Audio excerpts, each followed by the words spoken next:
This book, Sio FakaTonga, Aati FakaTonga, Tongan Views of Tongan Arts, is exactly what the title is. It's a book that provides our Tongan views on what art is and what art does from our perspective, and also features artists of Tongan heritage.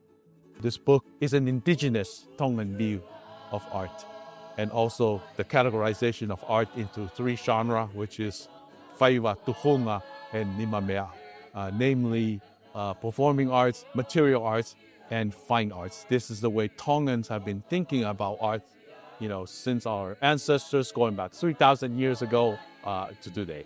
Everything we do in this world is organized according to time and space. We meet up at a particular time at a certain space. And this book also focused on the temporal-spatial or the time-space of art, whereas the artist is marking time into a particular space. And that is a way of organizing time, often to organize in a way that is symmetrical or harmonious or beautiful.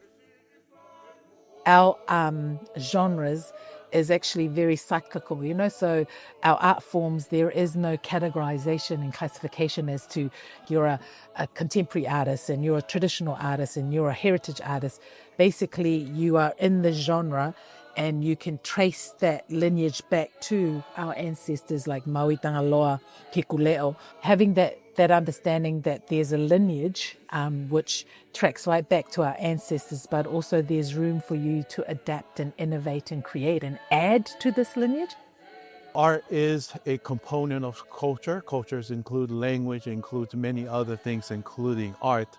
And it's very important today for people's identity, to market their identity in this particular form, but also that many of us are looking for meaning.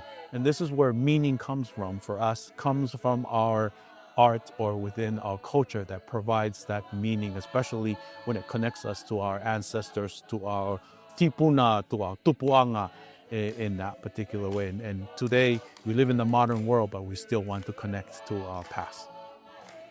I just want to encourage everyone to look into their artistic traditions and cultivate that and use it as a way to empower yourself, especially oftentimes we're marginalized or oppressed, but this is something that's very empowering for us to tap back to our tradition in terms of arts.